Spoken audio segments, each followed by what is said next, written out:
and welcome to our energey-connects studio at Gastech 2023. I'm delighted to have sitting with me once again, John Gilley, CEO of Kent. Pleasure to be here. John, always a pleasure to have you down at the studio. How are things going with Kent? Tell me more about the recent acquisition. Well, you know that we were majority owned by Blue Water, private equity firm from out of the UK. They've been invested in us since 2015, so like all private equity firms, they need to exit. So we started a process about 12 months ago to look for a replacement for them. And a couple of weeks ago, we managed to find that replacement, which was Nesma Partners. So we signed an SPA a couple of weeks back for Nesma Partners to take over 100% of the shares in Kent. It'll be probably 4 to 6 months before that deal has actually gone through. By the time we get all of the antitrust filings in all of the different jurisdictions that we work, we operate in 26 countries, so it's a very large deal that we worked on for a very long time, and we're delighted with our new partner, Nesma Partners, who are also 30% owned by PIF now. So it's a real strengthening of our position in Saudi Arabia, and gives us the kind of firepower we need for acquisition going forward. Nesma really are just present in Saudi, and as such, Kent will continue as its own brand with its own board of directors. Chairman will remain as Malcolm Fannell. I'll remain as CEO. We'll continue to achieve our purpose. We'll continue with our core values. And Nesma Partners are basically just asking us, how can we grow faster? So good news all around. Well, that's always good to hear, John. And I think I just want to go that you said, extra firepower. It just gives you that extra reach, maybe. For sure. I mean, Blue Water were coming to the end of their tenure. I mean, they assisted us to do the large acquisition a couple of years ago, buying S&C Lavalins Oil and Gas. But as they were at the end of their tenure, they weren't really willing to help us to acquire new capability that we were after. Our new owners have the type of balance sheets that will allow us to continue on that trajectory, maybe even accelerate it. Yeah. Well, best of luck with cheers. all that, John. Yeah, we're all very happy about it. Great. And what's Kent doing about decarbonisation? How is technology helping to accelerate the energy transition, and what technologies are you working on around that? Yeah, so look, in terms of energy transition, we have obviously scanned all the capability that we had within the company and all of the places, all the geographic and client connections that we would have had. Parts that we focus on is carbon capture, utilisation and storage, hydrogen, both blue and green, and then obviously a huge capability in offshore wind. Be that, I've said to you before, we've been involved in kind of 70% of the UK's offshore wind to date. We've opened up in the US. We have proprietary floating offshore wind technology that we're helping to develop and helping to try and reduce the cost of with the Department of Energy in the United States for floating offshore wind. So those are the main elements of it, of the pure energy transition side of things. In terms of conventional energies, we continue to work at decarbonisation. How can we actually produce hydrocarbons more responsibly, more efficiently? How can we reduce the carbon footprint of all of the plants, all of the design that we do for our clients? So that's really our focus. That's interesting, John. And again, I want to go back to what you said, the extra firepower. Could this acquisition also help you, as you said, acquire more technology or look at more markets or more opportunities? Yeah, I mean, we have had a runway of potential acquisitions that we have been talking about. Obviously, we've been busy getting this last deal done. We're now discussing with our new owners for when completion comes, which is most likely going to be probably end of Q4, and maybe even spill into Q1 of next year. What types of acquisitions we will be able to go after, and we're really excited to continue those discussions with them to decide on the targets that we will go after. But it will be technology, it will be capability.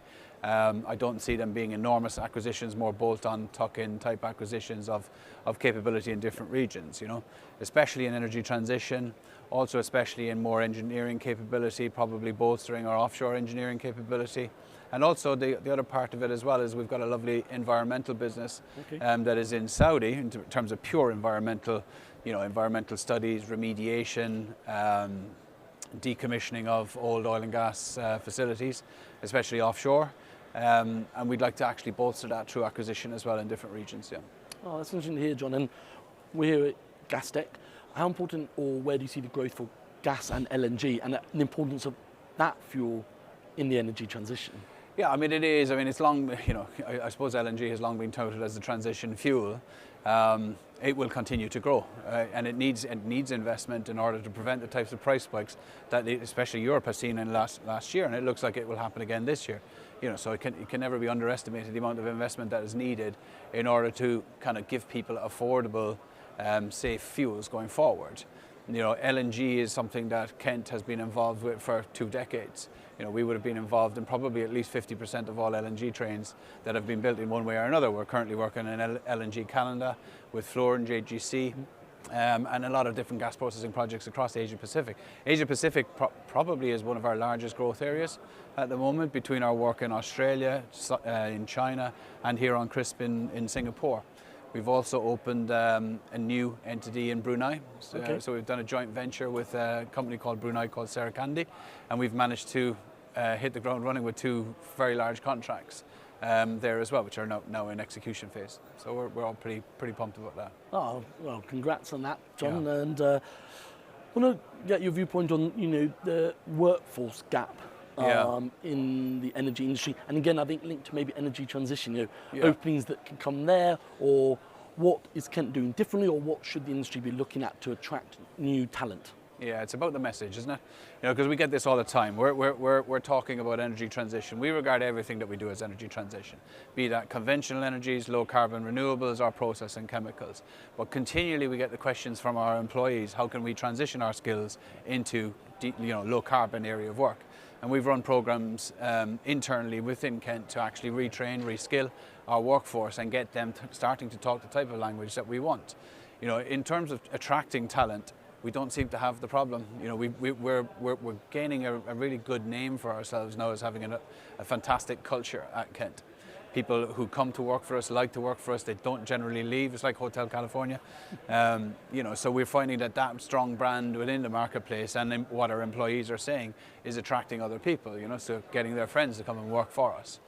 Certainly in certain areas, in terms of really high profile skills or niche skills, it's always a difficulty, especially in the likes of offshore wind, structural design, especially in terms of hydrogen, green hydrogen expertise from electrolyzers.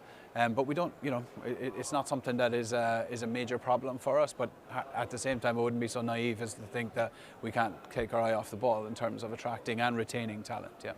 Interesting there, John. And the other element, you were saying about the different markets you're in and the global reach you've gone. How important is that to be able to offer expertise in Australia to what's going on maybe in the Middle East? Or as you said, you're in Canada as well. Bringing all of that at one point on whatever projects you're on. There's almost like a cross section here. We've signed something like, I don't know what the actual number is this year, but by the end of the first half, we had booked 900 million of new awards, including natural growth for the year, which is well ahead of schedule. Our target for the year is 1.5 billion. We're going to absolutely crush that. Part of that is $0 awards, which are framework agreements with all of our international clients. So we have to have the ability to work for them wherever. So we sign up to terms and conditions which are global. It means that they can call us off in whichever regions we're at. That we have a very large presence in the Americas, an enormous presence in the Middle East and in Europe, the Middle East and North Africa, and a very strong growing region here in Asia Pacific. We're able to use all those framework agreements to actually service our clients globally. And that's important for them. So we negotiate those at the top level of the international oil companies, and then locally we have the presence and the offices to actually deliver on those types of promises. So it's one thing winning a framework agreement, but if you actually don't have the capability locally, regionally, and strong leadership regionally, you'll never actually, bring them to fruition. No, absolutely, and we're coming up to halfway through, or over halfway of the year. Yeah. Sounds like a busy year ahead. As you said a couple of weeks ago, the acquisition has now been announced. You're working on that, but obviously there's a lot coming on in the next couple of months, it sounds like. No, for sure. We're well ahead of targets actually on the turn of the year, and our forecast is that we will beat budget again this year. So everybody's pretty happy about that. We're just looking, to be honest now, this year is, we're in September. This year is, I don't want to jinx it or anything like that, but this year is in the bag for us. We're focused on next year. How are we going to fill that? And with 900 million into the books by the end of the first half, we're looking pretty strong for next year as well for continued growth. Our financial strategy is to double our earnings in the next 3 years. So by 20, and we're kind of 9 months into that. So, that would mean that we would go from 50 million of EBITDA up to 100 million of EBITDA by 25. it looks pretty good that we will achieve that. Oh, well, that's great to hear, John. And before we go, we're here at Gastech in Singapore. Yeah. Importance of having a big global gas and LNG show here in Asia. Yeah, I mean, it's cool, it's great. I just got in this morning, walked around all the stands, all of our clients are here, some of our competitors are here. It's just great to network with those types of clients, and we've actually started doing work here as well on the CRIS project in Singapore as well. So really good to meet everybody and actually talk about what's important and figure out what's the best way forward for us to work forward together, as and trying to find solutions together as opposed to just trying to compete with one another. Well, John, I appreciate, as always, coming down to the studio and enjoyed our conversation. Pleasure's all mine. Nice to see you, Julian. Thanks, everyone, for watching, and I look forward to bringing you more studio interviews from the show floor in the coming days.